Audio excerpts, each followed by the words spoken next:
नमस्कार। आइए सुनते हैं मुंशी प्रेमचंद द्वारा लिखित उपन्यास कर्मभूमि का दूसरा भाग। तो लीजिए सुनिए दूसरा भाग। अमरकांत के पिता लाला समरकांत बड़े उद्योगी पुरुष थे। उनके पिता केवल एक झोपड़ी छोड़कर मरे थे, मगर समरकांत ने अपने बाहुबल से लाखों की संपत्ति जमा कर ली थी। पहले उनकी एक छोटी सी हल्दी की आढ़त थी। हल्दी से गुड़ और चावल की बारी आई। 3 बरस तक लगातार उनके व्यापार का क्षेत्र बढ़ता ही गया। अब आढ़तें बंद कर दी थीं, केवल लेन देन करते थे। जिसे कोई महाजन रुपए न दे, उसे वह बेखटके दे देते और वसूल भी कर लेते। उन्हें आश्चर्य होता था कि किसी के रुपए मारे कैसे जाते हैं। ऐसा मेहनती आदमी भी कम होगा। घड़ी रात रहे गंगा स्नान करने चले जाते और सूर्योदय के पहले विश्वनाथ जी के दर्शन करके दुकान पर पहुंच जाते। वहां मुनीम को जरूरी काम समझाकर तकादे पर निकल जाते और तीसरे पहर लौटते। भोजन करके फिर दुकान पर आ जाते और आधी रात तक डटे रहते थे भी भीम काय। भोजन तो एक ही बार करते थे, पर खूब डट कर। 200-250 मुकद्दर के हाथ अभी तक फिरते थे। अमरकांत की माता का उसके बचपन ही में देहांत हो गया था। समरकांत ने मित्रों के कहने सुनने से दूसरा विवाह कर लिया था। उस 7 साल के बालक ने नई माँ का बड़े प्रेम से स्वागत किया, लेकिन उसे जल्द मालूम हो गया कि उसकी नई माता उसकी ज़िद और शरारतों को उस क्षमा दृष्टि से नहीं देखती जैसे उसकी माँ देखती थी। वह अपनी माँ का अकेला लाडला लड़का था, बड़ा ज़िद्दी, बड़ा नटखट। जो बात मुँह से निकल जाती उसे पूरा करके ही छोड़ता। नई माताजी बात बात पर डांटती थी, यहाँ तक कि उसे माता से द्वेष हो गया। जिस बात को वह मना करती उसे वह अदबदा कर करता। पिता से भी डीढ़ हो गया। पिता और पुत्र में स्नेह का बंधन न रहा। लाला जी जो काम करते, बेटे को उसमें रुचि न होती। वह मलाई के प्रेमी थे, बेटे को मलाई से अरुचि थी। वह पूजा पाठ के बहुत करते थे, लड़का उसे ढोंग समझता था। वह परले सिरे के लोभी थे, लड़का पैसे का ठीकरा समझता था। मगर कभी कभी बुराई से भलाई पैदा हो जाती है। पुत्र सामान्य रीति से पिता का अनुगामी होता है। महाजन का बेटा महाजन, पंडित का पंडित, वकील का वकील, किसान का किसान होता है। मगर यहाँ इस द्वेष ने महाजन के पुत्र को महाजन का शत्रु बना दिया। जिस बात का पिता ने विरोध किया वह पुत्र के लिए मान्य हो गई, और जिसको सराहा वह त्याज्य। महाजनी के हथकंडे और षड्यंत्र उसके सामने रोज ही रचे जाते थे। उसे इस व्यापार से घृणा होती थी।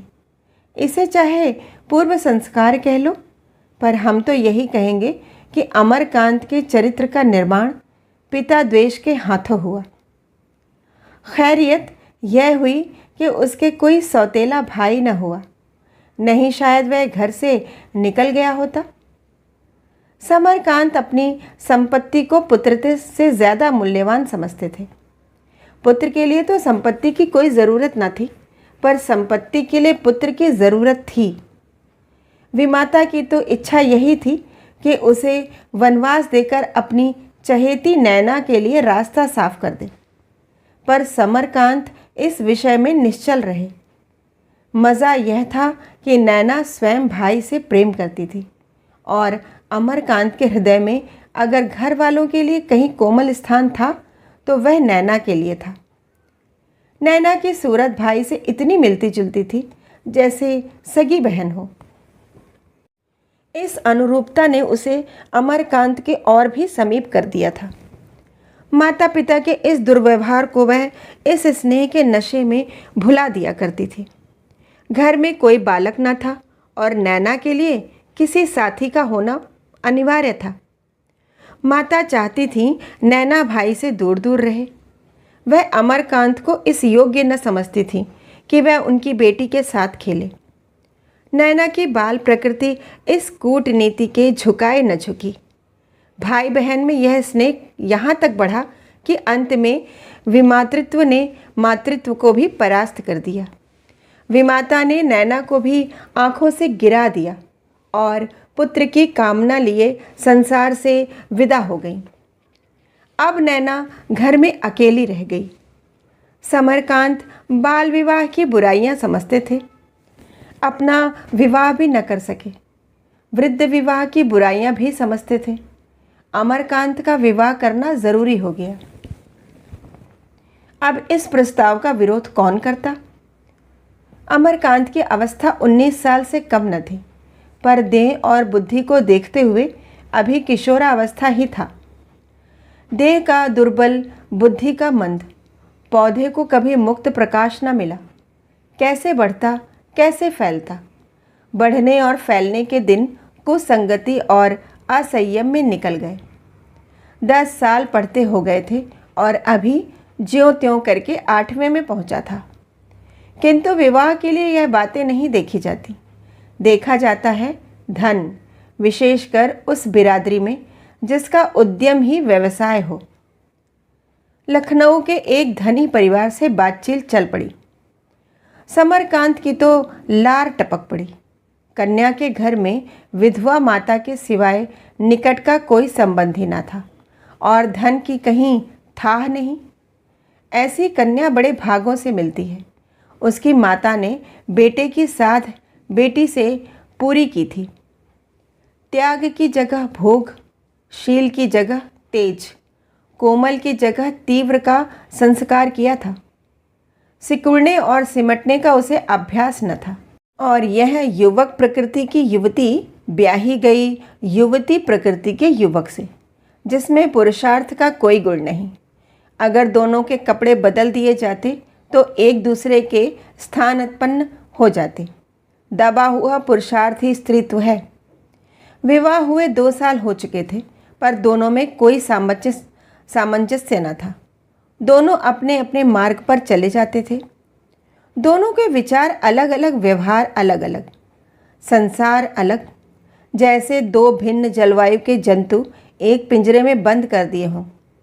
हाँ, तभी अमरकांत के जीवन में संयम और प्रयास की लगन पैदा हो गई थी। उसकी प्रकृति में जो ढीलापन, निर्जीवता और संकोच था, वह कोमलता के रूप में बदलता जाता था। विद्याभ्यास में उसे अब रुचि हो गई थी। हालांकि लाला जी अब उसे घर के धंधे में लगाना चाहते थे। वह तार वार पढ़ लेता था और इससे अधिक योग्यता की उनकी समझ में ज़रूरत न थी। पर अमरकांत उस पथिक की भांति जिसने दिन विश्राम में काट दिए हों, अब अपने स्थान पर पहुंचने के लिए दूने वेग से कदम बढ़ाए चला जाता था। कल फिर मिलेंगे उपन्यास के अगले भाग के साथ।